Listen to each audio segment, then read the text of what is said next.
kájọ sọ ẹwà Yorùbá lórí online social media lórí Facebook, Instagram, lórí YouTube atọ́pọ̀ ètò Arábùsọ̀lá Adé akúrúmáṣe ọ̀jẹ̀ táyé ẹ̀kọ́ kọlà bá kẹ́ méjì bá pọ̀ méjìlá ló pèdèpèdè pátá o. òun náà ní táyé máyà tàmí àtàyé òun lèmi gan tọ́. ó ṣe Táyé Mayati àmì ó ṣe gan inú adùn ò ní kú láéláé lágbára Ọlọ́run bá ọmọ aráyé ò ní kọ wọn.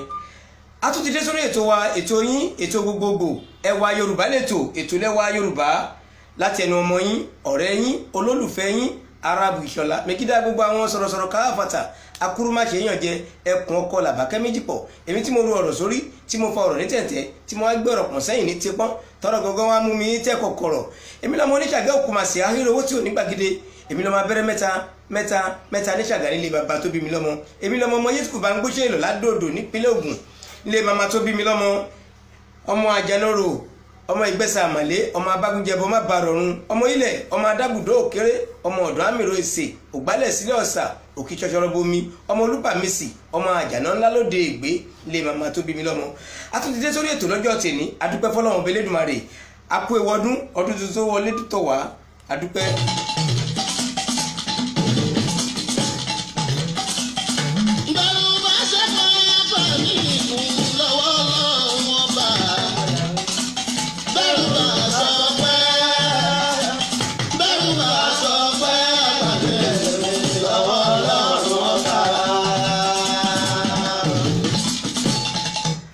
fọlọ́wọ́n ọba àná, ọba èní, ọba ọjọ́ gbogbo, ọba tó ti ń bẹ ká tó máa bẹ, ọba tó ń bẹ nígbà tá à ń bẹ, ọba tí yóò tún máa bẹ nígbà tá a bá tún sínú mọ́. mo ṣe bá Ọlọ́run ọba Elédùmarè, mo ṣe bá gbogbo pèdèpèdè, mo ṣe bá sọ̀rọ̀sọ̀rọ̀, nítorí pé èmi á máa sọ pé pèdèpèdè yàtọ̀ sí sọ̀rọ̀sọ̀rọ̀, bẹ́ẹ̀ sì ni sọ̀rọ̀sọ̀rọ̀ yàtọ̀ sí pèdèpèdè. mo ṣe bá Ọlọ́run ọba Elédùmarè. Ọlọ́run ọba o ẹ̀yin èèyàn mi a tún ti dé sórí ètò gẹ́gẹ́ bí ẹ ti mọ̀ wá, Ẹwà Yorùbá lẹ́tọ̀, ètò lẹ́wà Yorùbá. kí ló tá a fẹ́ fi fúnra wa nímọ̀ràn lénìí? ọ̀rọ̀ ọdún náà ni, kí lọ́dún yìí kọ́ wa gangan, kí lọ́dún yìí kọ́ wa. ẹ wò ẹ jẹ́ ká ṣe pẹ̀lẹ́pẹ̀lẹ́, sùúrù lọ́dún yìí kọ́ wa, sùúrù yẹn ni kẹ́ jẹ́ ká gbámú bẹ̀.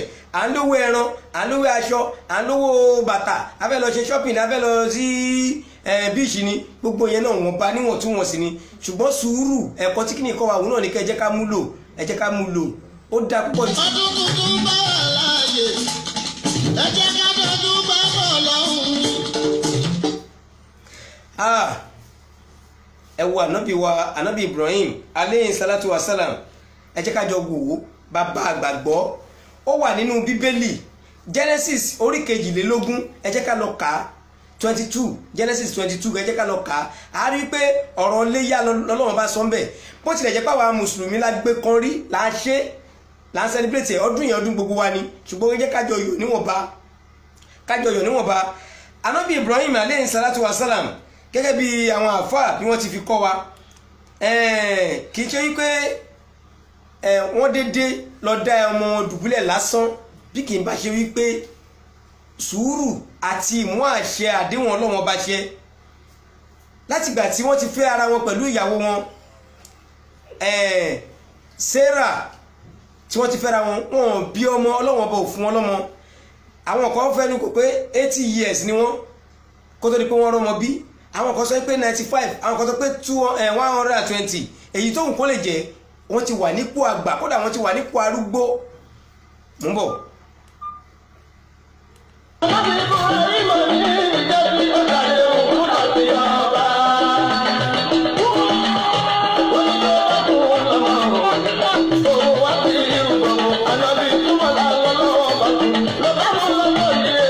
ìgbà tọ́lọ́run bá fún ànábì wa Ibrahim alayhi salatu wasalam, tọ́lọ́run bá fún ní ànábì Ismail láti ara ìyàwó wọn kejì Ajara, tọ́lọ́run fún wọn.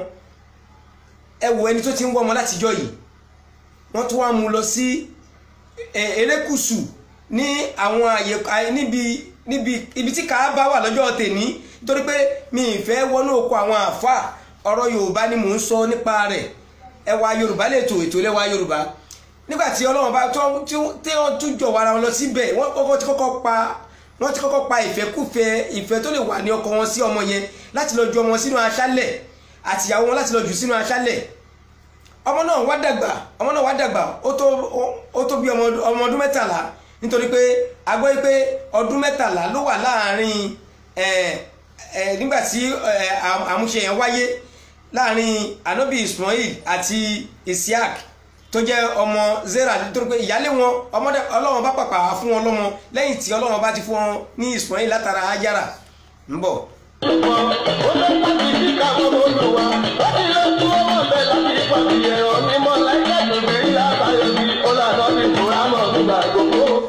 Ìwọ tó ń wá ọmọ máa ní sùúrù, ìwọ tó ń wá owó wọ́n jẹ́ pé nítorí pé oníkàlùkù ló ní àìsàn tiẹ̀ lára, àìsàn ọmọ míì wà, àìsàn tọmọ ló wà, àìsàn tó wó lẹ́lòmíì, àìsàn dúkìá ní ẹlòmíì ń dùn níta ayé ń bíbá yìí o. Ṣùgbọ́n tó o bá ti ní sùúrù, tó o bá ti fi sùúrù kún àpadàbọ̀ ẹ̀ ó máa já sófo ni. Tí a bá ní sùúrù ohun gbogbo ló máa ní. Ẹ wo Ànábì Ibrahim alayhi salatu wasalam, ohun gbogbo ni wọ́n ní, orúkọ wọn ò lè parẹ́ láyé àti láyé, àrọ́mọdọ́mọ wọn orúkọ wọn ò lè parẹ́. Ẹ wo Ànábì wa Muhammad sallallahu alaihi wasallam, nípa inú àdúrà tó kọ́ wa, wọ́n kọ́ wa pé ká máa tọrọ àdúrà pé Ọlọ́run bá kẹ́mi bó ṣe kẹ́ Ànábì wa Ibrahim alayhi salatu wasalam àti gbogbo àwọn aráalé rẹ̀, tẹ̀bí àwọn ànábì ti wá síwájú wọn.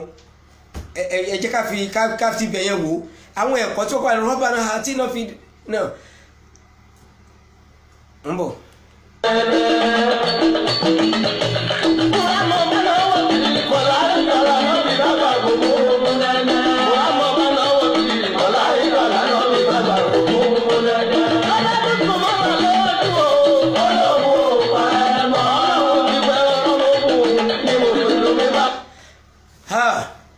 Wọ́n wá sọ fún Ànábì, wọ́n lálàá wípé àwọn dúnbú ọmọ kọjú tọ́lọ́run sì fún wọn náà, wọ́n lálàá pé àwọn dúnbú ẹ̀. Ẹ máa wo ṣe Ọlọ́run ọba Elédùmarè, wọ́n kúkú dúnbú ẹ̀ lóòótọ́. Báwo ni wọ́n ṣe dúnbú ẹ̀? Nítorí pé ìdúnbú físíkálì làwọn ń wò, ṣùgbọ́n láti jọ̀wọ́ láti fi ìfẹ́ tí wọ́n ní sí ọmọ yẹn bó ṣe lágbára tó láti pa ọmọ náà, láti pa ìfẹ́ yẹn tì, láti mú àṣẹ Ọlọ́run ọba ṣẹ. Mélòó nínú wa ló jẹ́ pé kò nífẹ̀ẹ́ ọmọ ju Ọlọ́run ọba tó ń sìn lọ nísìn? Ìdòwú Ìlọ̀, ẹ ṣé mo dúpẹ́, àwọn náà wò wá lájà balẹ̀, ẹ ṣé mo dúpẹ́, gbogbo pátápátá mo kí yẹn kú palẹ̀ mọ́ ọdún. Nígbà tí ó pa ìfẹ́ tí wọ́n ní sí ọmọ náà, wọ́n pa ìfẹ́ tí wọ́n ní sí aya, wọ́n sọ fún ọmọ pé àní mo lálàá pé mo dúnbú ẹ̀, mo fi ẹ́ ṣe jù sílẹ̀ fọlọ́run ọba. Ọmọ ní tó bá ti jẹ́ pé àṣẹ látọ̀dọ̀ Ọlọ́run ọba ni labaik no problem, ó yá. Wọ́n sọ fún ìyá náà the same thing náà, wọ́n ní sùúrù pẹ̀lú ẹ̀, wọ́n dẹ̀ ní ìfaradà, wọ́n ní láti mú ọmọ yìí lọ láti lọ fi ṣe ìjùsílẹ̀ fún Ọlọ́run ọba. Ọmọ tá a bá ń bí, àwa tá a ń bímọ, tá a jẹ́ bímọ lásìkò yìí, ẹ jẹ́ ká ní lọ́kàn yìí pé gbogbo ohunkóhun tó nǹkan Ọlọ́run bá ṣe fún wa látara ọmọ náà, ẹ má jẹ́ ká ní ẹ̀mí wípé mo fẹ́ nífẹ̀ẹ́ ju t'Ọlọ́run ọba lọ, mo fẹ́ nífẹ̀ẹ́ ọmọ ẹ̀jọ́ Ọlọ́run ọba lọ. Kọ́ ọmọ ẹ ní ẹ̀kọ́ ẹ̀sìn, ẹ̀kọ́ ìwé náà gbọ́dọ̀ gbẹ́yìn o, ṣùgbọ́n fi ẹ̀kọ́ ẹ̀sìn kọ́ tó jẹ́ pé ẹ̀kọ́ ẹ̀sìn yẹn á lè máa wúlò fún, ẹ̀kọ́ ìwé tó kọ́ yẹn á lè máa wúlò fún nígbà tó bá ní ẹ̀kọ́ ẹ̀sìn. Ṣùgbọ́n ọ̀pọ̀lọpọ̀ wa ẹ̀kọ́ tí ilé ayé ń bí nìkan là ń lé ẹ̀kọ́ ẹ̀sìn tí ò dẹ̀ yẹ kó rí bẹ́ẹ̀. Ọlọ́run ọba wá fi ẹranko fún, tó bá jẹ́ pé lọ́jọ́ ìkíní àná ló bá jẹ́ pé ọmọ ló dúnbú lóòótọ́, ṣé gbogbo àti mọ̀pọ̀ tó máa wà, ṣé ta ló lè mọ̀ wọ́n, ta ló lè mọ̀ èmi bá lọ́jọ́ tèmi? Ṣùgbọ́n Ọlọ́run ọba fi títóbi rẹ̀ hàn, Ọlọ́run ọba jẹ́ kó yé wa pé pípa ènìyàn láti máa fi rúbọ fọ́lọ́run ọba bí wọ́n ṣe ń ṣe láyé ìgbà yẹn, ìyẹn kọ́ ní ìṣù. Ọkàn wa ní ìgbàgbọ́ wa, ọkàn wa la máa fi ṣètù sílẹ̀ fọ́lọ́run ọba, la máa fi sin Ọlọ́run ọba lọ́nà tó tọ́ àti ọ̀nà tó yẹ. Ẹ̀yin ọmọ ìyá mi, sùúrù ó ṣe kókó púpọ̀ jù. Gbogbo nǹkan tá a bá dáwọ́lé ẹ jẹ́ ká máa ní sùúrù bẹ̀. Tá a bá ní sùúrù bẹ̀ a ní jogún òfo. Ẹ̀dá tó bá ní sùúrù ó máa jogún gbogbo ni, ṣùgbọ́n ẹni tí ò bá ní sùúrù ó máa jogún òfo ni, ó máa padà sẹ́sẹ̀ àárọ̀, ó máa tún kọ́ àbámọ̀ kẹ́yìn ni. Kò dá ká máa kánjú ṣe gbogbo nǹkan, ká máa ṣe gbogbo nǹkan pé owó ló ní, gbogbo ọ̀nà àlùmọ̀kọ́rọ́ yìí ló fẹ́ gbà láti lówó, ipò ló ní, ọ̀nà àlùmọ̀kọ́rọ́ yìí ló gbọ́dọ̀ gbà láti fi nípò. Ní sùúrù pẹ̀lú ẹ̀ kó dẹ̀ kún fọ́lọ́wọ́n bá, kó dẹ̀ bẹ́ lọ́wọ́n bá. Èèyàn kì í máa bẹ́ lọ́wọ́n bá kó tún máa sá fọ́lọ́wọ́n bá, èèyàn máa bẹ́ lọ́wọ́n bá kó dì mú ni. Ẹ̀yin olólùfẹ́ wa.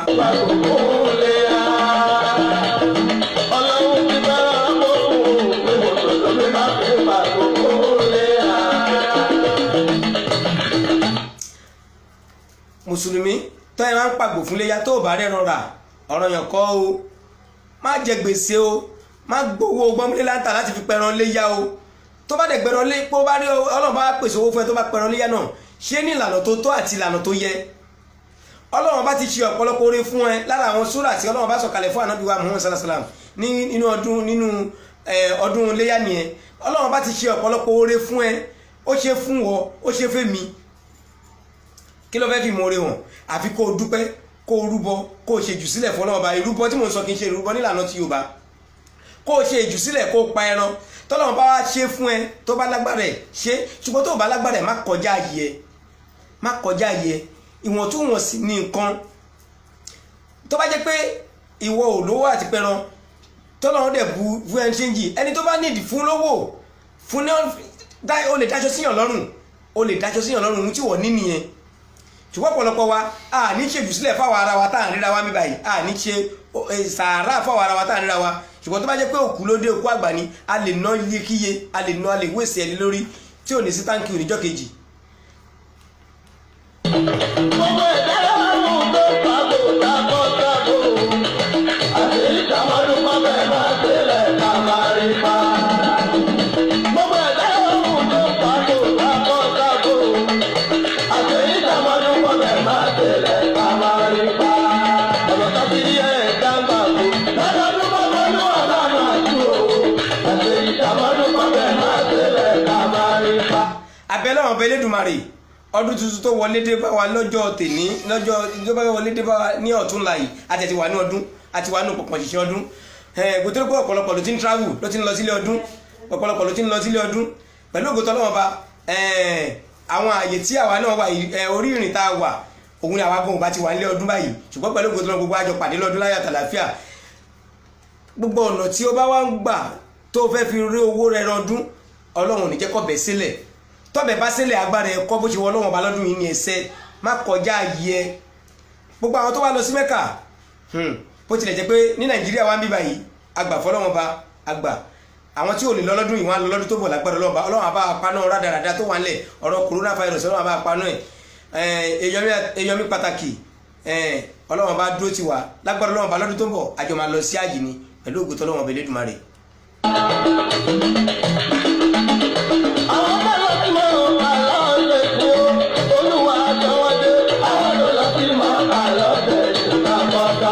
Ẹ̀yin orílẹ̀-èdè míì tẹ́ wá aráyè lọ sí àjì, Ọlọ́run aṣọ ẹni dé láyọ̀ àtàlàáfíà o, Ọlọ́run á dẹ̀ gbà ájì náà fún yín. Aliatic Travels and Tours pẹ̀lú ògo t'Ọlọ́run ọba lọ́dún tó ń bọ̀ lágbára Ọlọ́run ọba Elédùmarè. Èèyàn bá rìnrìn àjò lọ sí àjì kó kábàámọ̀ rí lọ́dún tó ń bọ̀ lágbára Ọlọ́run ọba. Nídàáyọ̀ ọdún tó ń bọ̀ tá a fẹ́ ṣe léyà yìí, àjọ máa kíra wa ní àpé ẹ̀ẹ́dẹ́láyọ̀ láṣẹ Ọlọ́run ọba Elédùmarè. Àwọn tọ́lá ti máa ń kà lọ́ọ̀dẹ̀ fún Olúwa àtọwọ́dé. Àwọn tọ́lá ti máa ń kà lọ́ọ̀dẹ̀ tábọ̀tábò. Bọ́bá dára bá pẹ̀lú ọ̀rọ̀. Bọ́dá ní wọlé pẹ̀lú tòótọ́. Àwọn tọ́lá ti máa ń kà ó. Àwọn tọ́lá ti máa ń kà lọ́ọ̀dẹ̀ tábọ̀tábò. Ẹkú àbọ̀ ní dáadáa ẹkú àbọ̀ ní dáadáa. Ẹ káàbọ̀ ẹ̀yin tẹ́ bá lọ sí àjì, tẹ́ ti lọ sí pẹ́tipẹ́, tẹ́ ti wà nínú, tẹ́ ti jẹ́ alájà àti kí n káàbọ̀ Ọlọ́run níṣẹ́ yẹn láṣẹ mọ́ fún yín, iṣẹ́ àjì náà ò ní bàjẹ́. Àwa bọ́ sórí abala tó kàn ìròyìn tó ń lọ, abala tó kàn ìròyìn tó ń lọ. Yorùbá Tòótọ́ gẹ́gẹ́ bẹ́ẹ̀ ti mọ̀ ètò wáyé pé ẹwà Yorùbá ètò lẹ́wà Yorùbá, àwọn ohun tá à ń gbé ṣe nílẹ̀ Yorùbá wa ní bíbà yìí. Eléyìí èyí tó jáde ẹgbẹnusọ ọmọ káàárọ̀ òjíire Yorùbá Tòótọ́, èyí tó jáde ní ọjọ́ 12 oṣù keje ìyẹn Monday tó kọjá ọdún 2021. A kí gbogbo wa pé oore ìdùnnú ayọ̀ kò ní kúrò nílé ẹnì kankan wa. Kí ló wà ń bẹ̀ nínú Yorùbá Tòótọ́? Ẹ gbàgbé ipò ààrẹ tí ẹ bá ti fòfin de màálù dídà kiri. Àwọn Fúlàní wọ́n ṣèkìlọ̀ fún Yorùbá Tòótọ́ ló kúkú sọ bẹ́ẹ̀. Àwọn Fúlàní wọ́n ṣèkìlọ̀ wọ́n pé tẹ́ bá ti lè pé ẹ ti fòfin de ká máa dẹran kiri ní ọ̀dọ̀ yín o, ẹ̀yin náà ẹ gbàgbé ipò ààrẹ.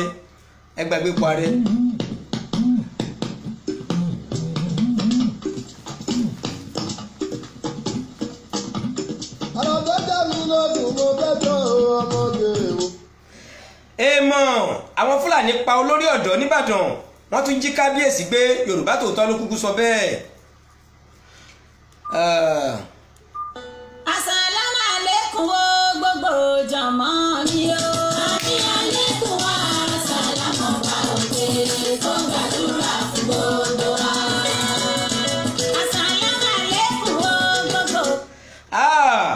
ìjà Alhaji Lai Muhammed àti gómìnà ti ìpínlẹ̀ Kwara Abdulrahman Abdulrazak ó tún gbóná mí yọ wọ́n lè dí àpòpọ̀ wọ́n lè dí mọ́ Sàràkí.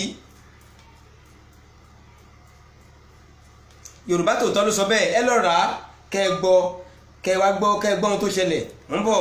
Assalamu alaikum o gbogbo jọmọ mi o.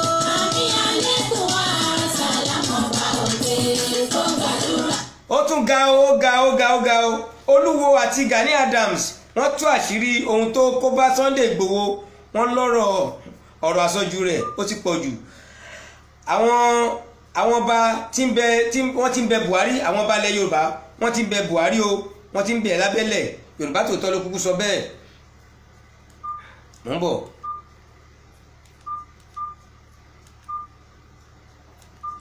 Kérésìmesì lé ọdún yìí màá tún wọlé lẹ́yìn kérésì happy new year àbú ọdún.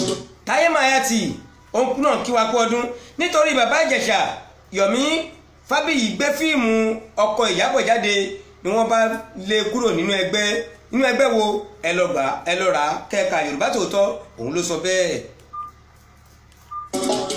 Nínú ọlá àtọ́lá ńlá alẹ́ mi a ò ní fọlá pìtàn láàyè wa lọ́dọọdún péré kúwọ̀ tuntun.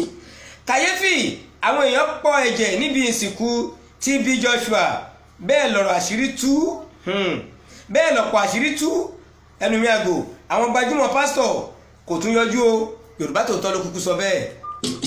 lọ́dọọdún péré kúwọ̀ tuntun ẹ̀mí wa ṣọ̀pọ̀ ọdún láyé ká má ṣe rí ìbànújẹ́ láàyè wa Mayati ká má ṣe rí bá. yéèpà àwọn èèyàn mẹ́rin kú nínú ìdílé kan ní Kwara májèlé ni wọ́n fún wọn jẹ Yorùbá Tòótọ́ ló sọ bẹ́ẹ̀ ẹ lọ rà á kẹ́ẹ̀ka ẹ gbádùn. láàyè wa ọdún tún bá ti dé ó má bàa nínú ààrẹ oore wa tún máa lé ká má fọdún kábàámọ̀ Ọlọ́run tún ṣàkóso oore mi. wọ́n lọ́lúbàdàn ẹ̀wọ̀n bàbá wa Adétúnjí Olúbàdàn fún ilẹ̀ tilẹ̀ Ìbàdàn wọ́n ló wà lára wọn tó gbàbọ̀dè fún Ìgbòho Sunday Ìgbòho bàbá tètè ya dáhùn ó ní wọ́n kúrọ́ mọ́ mi ní o Olúbàdàn ní wọ́n kúrọ́ mọ́ mi ní o Yorùbá Tòótọ́ ló sọ bẹ́ẹ̀. Ìṣẹ́bù ní tiwa mẹ́rù lọ ẹ̀ṣà mi ẹ̀ ìṣẹ́bù ní tiwa mẹ́rù lọ tí a bá ṣe yí tán a ó péjú ṣẹ̀mí tí a bá ṣe yí tán a ó péjú ṣẹ̀mí pẹ̀lú àlàáfíà. Ikú oró Ọlọ́run ní jẹ́ kó wọlé ẹnì kọ̀ọ̀kan wa ọlọ́kadà gún onímọ̀rúwá pa lágbàdo nípínlẹ̀ Èkó ohun tó fa wàhálà rèé o ẹ lọ rà á kẹ́ẹ̀ka Yorùbá Tòótọ́ ló kúkú sọ bẹ́ẹ̀.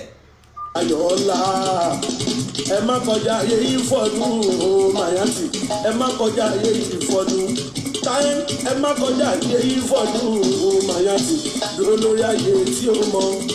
ó ṣe oúnjẹ adé Táyé Mayati ó ní ẹ má kọjá ayé yín ayé o ẹ wo ní báárà tó ń bu ojú ẹsẹ̀ ènìyàn lẹ́kọ̀ọ́ ohun tó fi ń ṣe rèé o ẹ lọ rà á kẹ́ẹ̀ka ṣe rí pé bàbá ní ká ṣe oore wọn á tún ní oore tún níwọ̀n Yorùbá Tòótọ́ ló sọ bẹ́ẹ̀ o. Nítorí pé ó máa táyà lọ́rùn nítorí pé ó máa tọmọ lọ́rùn kó wá lọ jẹ gbèsè rẹpẹtẹ. àjálù ńlá Sant Sultan gbajúmọ̀ olórin kú lójijì àṣírí ikú tó pa rèé Yorùbá Tòótọ́ ló sọ bẹ́ẹ̀. òkú èkó bọdún jẹ́ ó tàbẹ́ torí ṣàṣù olè jọra wọn. òkú èkó bọdún jẹ́ tàbẹ́ torí ṣàṣù olè jọra. wọ́n yìnbọn pa epo kínkín gbajúmọ̀ ọ̀gá onímọ́tò lẹ́kọ̀ọ́ epo kínkín onítíátà kọyàn fún ẹ̀jí kú tipẹ́ ọ̀gá onímọ́tò lélẹ́yìí o lẹ́kọ̀ọ́ ibi ìwọ́de APC lọ̀rọ̀ ti yíwọ́ Yorùbá Tòótọ́ ló kú sọ bẹ́ẹ̀ kì í ṣe arábò. ẹnìkan bá gúnyán darí bẹ lọ́jà tó pọ̀ ẹnìkan bá gúnyán darí bẹ lọ́jà tó pọ̀ kọbíkọbí ẹ̀tẹ́ ló mú wá ṣó létí ẹ̀mí wa ṣọ̀pọ̀dún láyé o Mayati ẹ̀mí wa ṣọ̀pọ̀dún láyé o tí a bá túnú tán lọ́dún lé àtẹ̀yìn ìsàlójẹ̀lé ẹ̀rí kọ̀rọ̀ wá tọ́pẹ́ Kérésìmesì rẹ̀ ò lọ́dún ìmàtúwọlé lẹ́yìn kérésì happy new year àpò ọdún. ó ṣeun Táyé Mayati àmì àgbáyé ẹjẹ ìyálé ọmọ mi aládùmọ̀ró ajígbọ́tà nọ́bì.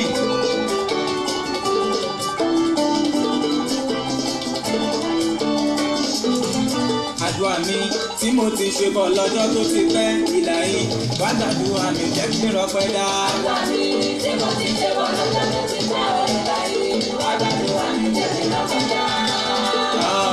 Ajígbọ́tà náà bí o ṣe àdúrà tí mo ti ń ṣe bọ̀ látọjọ́ tó ti pẹ́ kọ́lọ́ọ̀bá kó wá gbà kó wá mú ṣẹ láìpẹ́ láì jìnnà kọ́lọ́ọ̀bá kó gbàdúrà tiwọn náà gbogbo ẹ̀yin olólùfẹ́ mi kọ́lọ́ọ̀n gbàdúrà yín pátápátá ẹ wá máa gbọ́ o àwọn ohun tá a ní fún wa lọ́sẹ̀ yìí rèé o àsọ nínú ọ̀sẹ̀ tó kọjá náà ó sì wà bẹ́ẹ̀ náà gbogbo àwa tá a bá fẹ́ ralẹ̀ tọ́lọ́ bá fẹ́ gbàdúrà wa lásìkò tá a wà yìí 100 acres at long Losada Alápòtí Kétu Adìyẹ Ọ̀wẹ̀ Ìdí Orógbó 100 acres ó wà ń bẹ̀ ó sì wà ń bẹ̀ digbí 50 acres at Igbó Ńlá along Adó-Odò road l'Alápòtí ó wà ń bẹ̀. àdúrà mi tí mo ti ṣe bọ̀ lọ́jọ́ tó ti pẹ́. ó ti ṣe tán àti gbà 250 acres at Ìpókíà local government ní Ìfọ̀yín Tẹ̀dó 150 acres at Ìrògùn Yewa South local government. àdúrà mi tí mo ti ṣe bọ̀ lọ́jọ́ tó ti pẹ́ ìlàyé. 150 acres bákan náà ní Erédò along Ìlaro road ní Yewa local government. ìlàyé wá gbàdúrà mi jẹ́. 250 acres at Òkè Ọ̀dàn Yewa South local government. ìrọ̀pẹ́ dá àdúrà mi. tí mo ti ṣe bọ̀ lọ́jọ́ tó ti pẹ́ ìlàyé wá gbàdúrà mi jẹ́ kí n rọpẹ́ dá. 3 plots at Achipa Seme road ó wà ń bẹ̀ ní Digbí 144 acres at Pápá express ní Ìlaro road. Bismillahi fatahna al-bab wa sallayna ma'al abab wa da'ati bainana al-haq. 25 acres at Adó-Odò Oko Ọ̀pẹ l'Ógùn state ní Adó-Odò Ọ̀tà local government ó wà ń bẹ̀ 48 acres at Agbára Àtàn road bákan náà ní Sango road sí Àtàn ilẹ̀ tún wà ń bẹ̀ ìtẹ́ bá fẹ́ ń bẹ̀ ẹ yọjú sí wa ẹ pè wá.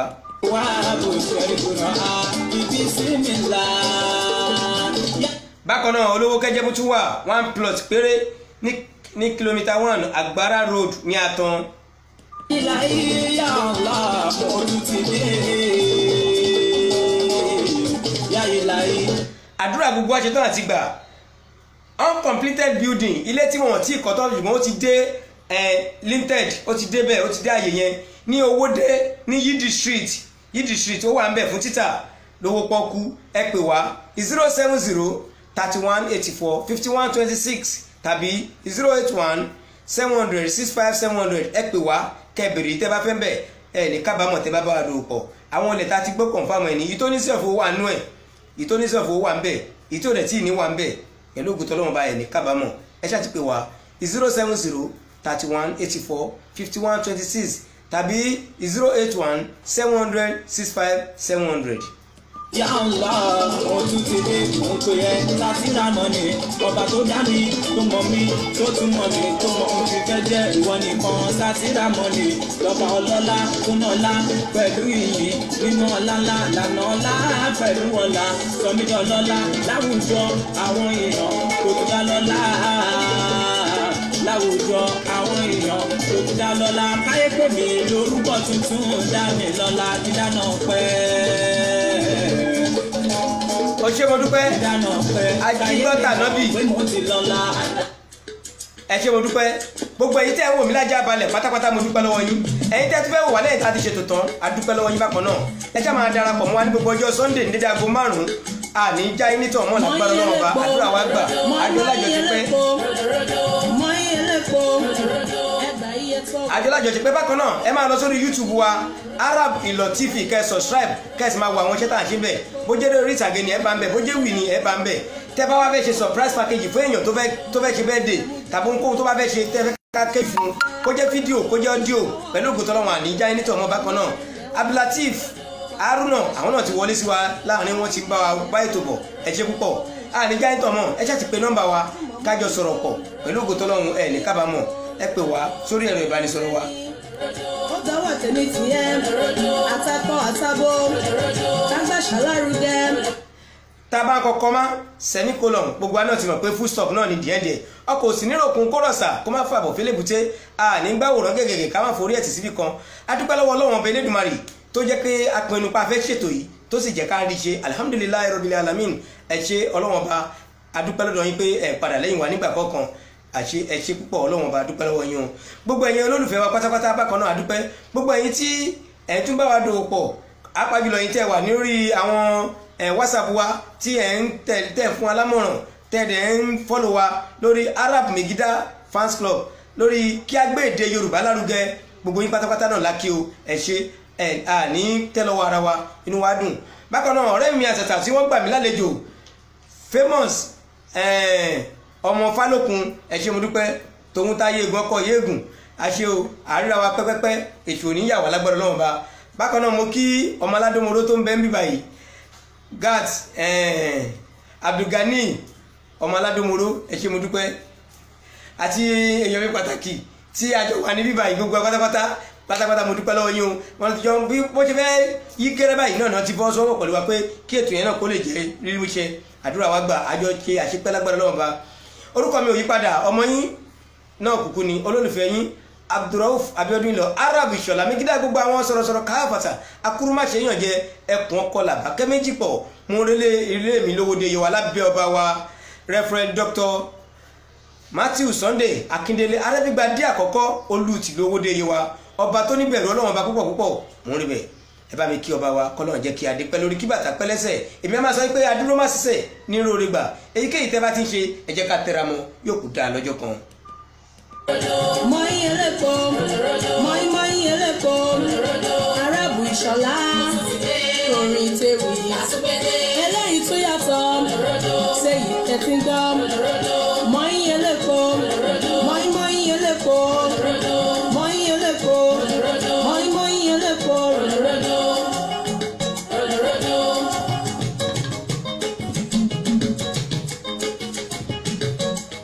Kábíyèsí Elédùmarè.